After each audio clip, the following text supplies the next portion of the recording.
అందరికి శనార్థులు బోనాల పండుగ శుభాకాంక్షలు. హైదరాబాద్ అంతా బోనాల పండుగ నడుస్తుంది అంటే ఎట్లా నడుస్తున్నది, ఏం కథ, ఏమేం చేస్తున్నారు పబ్లిక్ అని అనుకున్నా. హైదరాబాద్లో ఓల్డ్ సిటీ దిక్కు 22 పెద్ద ఫేమస్ గుడ్లు ఉన్నాయి అన్నారు. 22 కాదు కానీ నా ముఖానికి ఒక 5 అన్న తిరగకపోతానా అని అమ్మవారికి దండం పెట్టుకొని వెళ్ళిన ఈరోజు పొద్దుగాలని మొట్టమొదట బేగం బజార్ దిక్కు రాగానే ఈడ భూలక్ష్మమ్మ అమ్మవారు ఉన్నది, గుడి మంచిగా ఉంటుంది. చంద్రబాబు పోయి అమ్మవారిని దర్శనం చేసుకో. నీకంత భూమి తగాదాలు, భూమి కొట్లాటలు, భూమి పంచాయతీలు, ఇళ్ళ లోళ్ళు ఇవే కదా నువ్వు ఊకే కోరుకునేది, ఓసారి చూసుకపో అన్నారు. అంటే వచ్చిన భూలక్ష్మమ్మ లోపల ఉంటుందంట. వచ్చి ఒకసారి మీద గుడి ఉన్నది, ఒకసారి తిరిగేసి లోపలికి పోదామండి.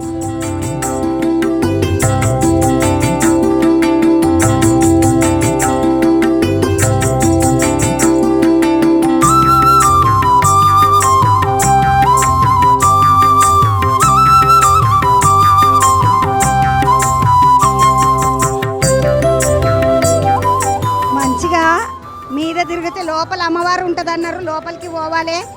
కాకపోతే ఈడికెంచి చూస్తే మంచిగా ఈడికెంచి చూస్తే అమ్మవారు కనిపిస్తున్నది. ఆహా అయ్యారే, మంచిగా అమ్మకు ముద్దుగా డెకరేషన్ చేసిండ్రు. నగల దాకా కనిపిస్తుంది. కిందికెంచి చూస్తే అమ్మ ముఖం కనిపిస్తుంది. ఇడికెంచి కళ్ళు మాత్రం నాకు కనిపిస్తలేవు, ఎందుకంటే ఇది కొంచెం ఎత్తు మీద ఉన్నది కదా. ఆ అమ్మవారు ఇడికెంచి ముద్దుగా కనిపిస్తుంది. ఇడికెంచి కూడా దండం పెట్టుకుంటారు పబ్లిక్. కిందికి పోవాలి, కిందికి పోయి అమ్మవారికి దర్శనం చేసుకోవాలి. పోకముందే ఒకసారి ఎవరన్నా ఉంటే వాళ్ళని వలకరించి గుడి ముచ్చట ఏందో తెలుసుకుంటా. గడొక పెద్ద అన్న ఉన్నాడు. అన్నా నమస్తే, బాగున్నావా? బాగున్నా. అన్న ఏంది భూలక్ష్మమ్మ కథ? దర్శనంకు పోతాయి కానీ నేను గిట్లా పోలే అందరు జనాలు వస్తుంది కదా. చాలా భూలక్ష్మమ్మ దేవ అమ్మవారిది చరిత్ర. అయ్యా నాకు తెలియకపోయినా ఒక ముచ్చట తల్లి ఎరగలేకుండా నీకు చూపెడుతున్నావు కదా. నువ్వు కరెక్ట్ మంచిగా ఆడుతున్నావు, కరెక్ట్ చెప్తున్నా. నేను నా పేరు బాబు గురు. నాకు అమ్మవారిది ఇలా 60 ఏళ్ళ అనుభవం. 60 ఏళ్ళ అనుభవం. మా 4వ పీడి మా తాతలు ముత్తాతలు చేశారు. ఇప్పుడు మేము చేస్తున్నాం. ఇప్పుడు ఏమంటే ఇది నిజాం కాలం గుడి. అన్న గుడి అమ్మవారి కింద ఎందుకున్నది చెప్తా, దాని చరిత్ర నేను చెప్తా. అప్పుడు బ్రిడ్జ్ అయింది కదా, బ్రిడ్జ్ వేసినప్పుడు దాని తర్వాత మీకు గుంతలు అయిపోయింది. గుంతలు అయిన తర్వాత అక్కడిని ఉంటుండే.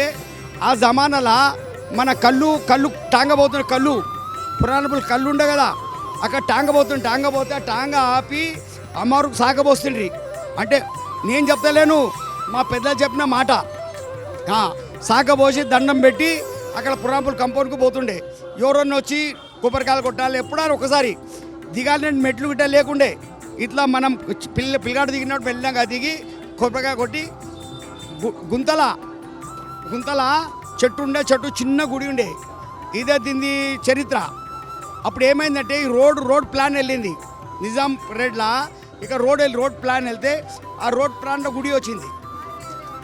రోడ్ ప్లాన్లో గుడి వస్తే అప్పుడు పెద్దలు ఉండరు కదా. అప్పుడు ఏం చేస్తారంటే నిజాం బియ్యం అంటే గుడి గోపురం అంటే ఆయన చాలా అది ఆయన గిట్లా భయపడుతుండే, గుళ్ళు ముట్టుకోకపోతుండే ఆయన గిట్లా. ఎందుకంటే అందరికి ఒకటి అంటుండే నిజాము. ఆయన ఏం చేసిండే, మా తాత ముత్తాతలు ఉంటారు కదా, వాళ్ళకి అడిగిండి, అమ్మ ఇదేంటిది మళ్ళీ మాకు జరుపుదాము, రోడ్ వస్తుంది, రోడ్ మధ్యలో వస్తుంది, రోడ్డుకి ఇడికి జరిపి మనం ఇక్కడ వేరే ఇక లేపి పెడతాం చేసినాం మేము మా వాళ్ళు. అప్పుడు అందరూ మంత్రగాలు డిపార్ట్మెంట్ అప్పుడు ఆ కాలంలో కొత్వాల్ వాళ్ళందరూ వచ్చి ఏం చేసినట్టే ఇక్కడ పూజా పురస్కారాలు చేశారు. దాని మా పెద్దలు కదా, మంత్రగాలు సుశోతులు అందరూ వచ్చారు. అంత పూజా పురస్కారాలు చేసిన తర్వాత అమ్మవారు అన్నది నాకు జరిపితే మీరు రక్తాలు కక్కుంటారు, మాకు గర్భాడ పెట్టిన మీరు చచ్చిపోతారు అందరూ. అప్పుడు అట్లా పలికింది. పలికేప్పుడు కొద్దిగా అప్పుడు ఆ కాలంలో ఉన్న డిపార్ట్మెంట్ కానీ ఇంకా జనాలు కానీ భక్తులు కానీ కొద్దిగా కదిలిపోయి దానికి ముట్టలేదు. అమ్మవారు ఏం చేసిందంటే ఇక్కడ ఉన్న ఒక సౌకర్యం ఆ జమాన్లో ఇట్లా నవాబు ఒక పెద్ద సౌకర్యం ఉండే కదా, ఆ కాలంలో ఇక్కడ ఒక హిందూ సౌకర్యకి పోయి చెప్పిందనమాట, నా దేవాలయం నువ్వు కట్టి. ఆయన కళలు పోయి చెప్పిందనమాట. చెప్తే వాళ్ళు ఏం చేసిందంటే తెల్లారి మన సర్కార్ అప్పుడు ఉన్న గవర్నమెంట్తో కలిచారు, కోత్వాళ్ళతో కలిసి, అయ్యా మాకు భూమి ఎంత ఉంది మేము పైసలు కడతాం, మాకు భూమి ఎంత అయితే మాకు ఏంటి మేము గుడి కట్టుకుంటాము, దాని పైసలు మేము కడతామని దాని పైసలు కట్టాడు. దాని పేపర్ ఉన్నాయి మాతోటి. దాంతో అంటే రాసిన ఎన్నో వందలకు తీసుకు గుడి జాగా పేపర్లు ఉన్నాయి మీకు?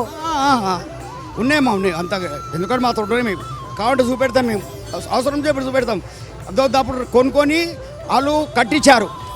కట్టించి ఇక్కడ నుంచి 14 మెట్లు దిగుతందుకు 14 మెట్లు అక్కడ పోయి అమ్మవారు నిలిచింది. తర్వాత ఈ విగ్రహం అప్పుడు విగ్రహం లేకుండే, ఇప్పుడు విగ్రహం లేకుంటే 72లా విగ్రహం పెట్టారు. 72లా అమ్మవారు విగ్రహము జయపూర్కి తెప్పించి ఒక భక్తుడు ఆయన ఏం చేశారంటే అక్కడ మంచి ప్రాణ ప్రతిష్ఠ యజ్ఞం గిట్ట అన్నీ చేసి అమ్మవారిది మూర్తి స్థాపన చేయించాడు. అప్పటి నుంచి జనాలు చాలా అంటే అది చమత్కారం. ఇది కథ ఏమంటే మామూలు కాదు, ఎప్పటి నుండి చమత్కారం ఉందని వస్తున్నారు. ఇప్పుడు ఎవడు రాడు. హైదరాబాద్ సిటీలో ఎన్నో గుళ్ళు ఉన్నాయి. దీపం పెట్టేవాళ్ళు గతి లేడు. అమ్మ దీపం పెట్టేవాళ్ళు గతి లేదు. ఈ గుడికి ఏమంటే వేల కొద్ది మంది షహర్ ఆంధ్రప్రదేశ్ తెలంగాణ బయటికి వెళ్ళి వస్తారు. ఇంకా ఏమంటే చరిత్ర ఈ మన ఇప్పుడు లోపల ఉంది కదా, 4 నవరాత్రులు 2 నవరాత్రులు ఓపెన్, దసరా ఉగాది పెద్ద ఎత్తున ఈడ ఒక నూట ప్రదక్షిణ చేసి వాళ్ళు మన కోరికలన్నీ నిర్వహించుకుంటారు. అట్లా అమ్మవారు చమత్కారం. ఎవరన్నా వస్తే అమ్మవారు ఇస్తుంది, ఎవరన్నా వస్తే అమ్మవారు ఇస్తుంది కాబట్టి బాబురావు అన్న చెప్తున్నాడు. అందుకే తెలంగాణలోనే కాదు ఆంధ్రప్రదేశ్ కించి ఇట్లా బాగానే పబ్లిక్ వస్తున్నారు, చూస్తున్నారు, దండం పెట్టుకుంటున్నారు అని చెప్తున్నారు. ఇది భూలక్ష్మమ్మ గుడి. అక్కడికించి 14 మెట్లు దిగి పోవాలి లోపలికి. అమ్మవారిని చూస్తామండి, నడవండి.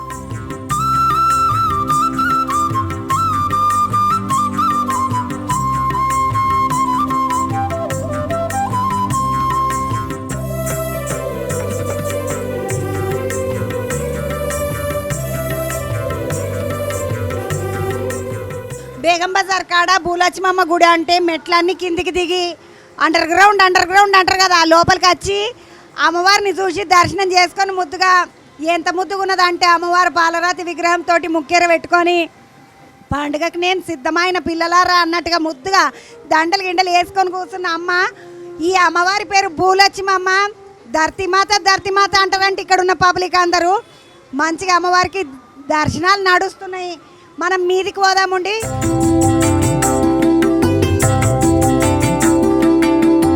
ఒక అంతస్తు కిందికి దిగితే అమ్మవారిని దర్శనం చేసుకోవడానికి ఉంటుంది. ధర్తిమాత అంటే ఏందో అనుకున్నా కానీ నేను ముద్దుగా భూలక్ష్మమ్మకు పలారాలు గిరాలు అన్నీ తీసుకొని వస్తారు. బోనం తీసుకొని రాకుండా ఇట్లా పలారం తీసుకొని వస్తున్నారు.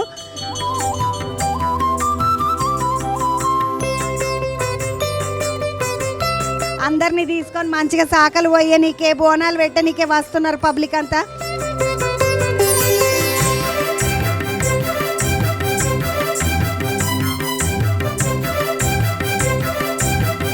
కిందికి పోయినా కదా, కిందికించి ఒక అంతస్తు ఎక్కితే బయటకు వస్తాం మనము.